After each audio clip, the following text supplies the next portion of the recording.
आइए, कहानियों की दुनिया में आपका स्वागत है। नमस्कार मित्रों, मैं हूं डॉक्टर राम जी भाई। आपके लिए एक छोटी सी कहानी लेकर आया हूं।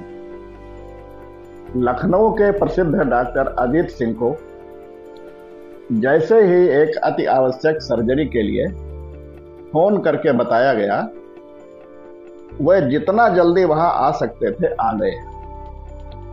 आते ही बिना देरी किए तुरंत कपड़े बदलकर ऑपरेशन थिएटर की ओर बढ़ गए। डॉक्टर को वहां उस लड़के के पिता दिखाई दिए जिसका आज ऑपरेशन होना था।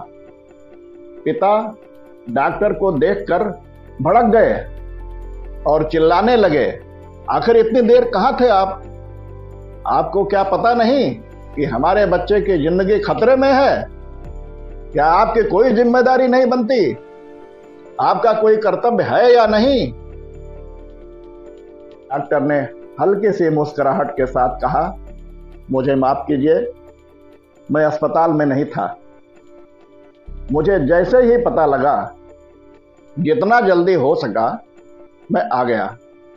आप शांत हो जाइए, गुस्से से कुछ नहीं होगा। यह सुनकर पिता का गुस्सा और बढ़ गया। भला अपने बेटे के इस नाजुक हालत में वो शांत कैसे रह सकते थे?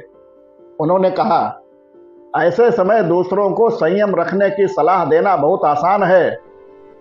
आपको क्या पता कि मेरे ऊपर क्या बीत रही है? अगर आपका बेटा इस तरह मर रहा होता तो क्या आप इतनी देर करते कि आपका बेटा मर जाए तो आप शांत रहेंगे? डॉक्टर ने स्थिति को भांपा और कहा कि किसी की मौत और जिंदगी ईश्वर के हाथ में होती है।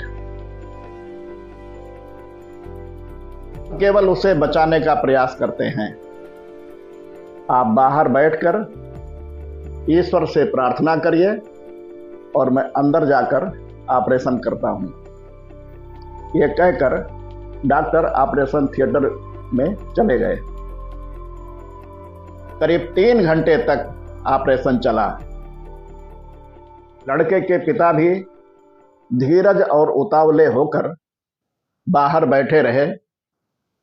ऑपरेशन के बाद जैसे ही डॉक्टर बाहर निकले, वह मुस्कुराते हुए सीधे पिता के पास गए और कहा कि ईश्वर का आशीर्वाद है कि आपका बेटा अब ठीक है। अब आपको और कुछ सवाल पूछने हैं तो पीछे आ रही नर्स से पूछ लीजिए। कहकर डॉक्टर जल्दी से वहां से चले गए।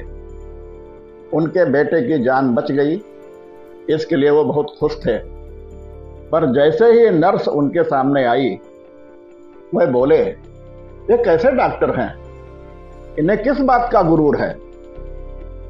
इनके पास हमारे लिए जरा भी समय नहीं है।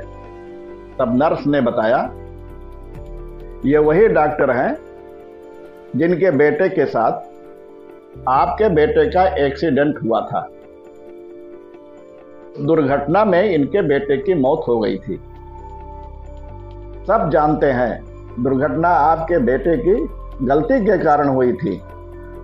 हमने जब इन्हें फोन किया था तो ये अपने बेटे का अंतिम संस्कार कर रहे थे और सब कुछ जानते हुए भी यहां आए और आपके बेटे का इलाज किया। इतना सुनते ही बाप की आंख में आंसू आ गए। इसीलिए किसी पर टिप्पणी करने से पहले हालात की जानकारी अवश्य करनी है। ऐसे ही फिर ये कहानी सुनने के लिए आप इस चैनल को लाइक, शेयर एवं सब्सक्राइब करें तथा घंटी अवश्य दबाएं। अगली भेंट होने तक सभी को नमस्कार।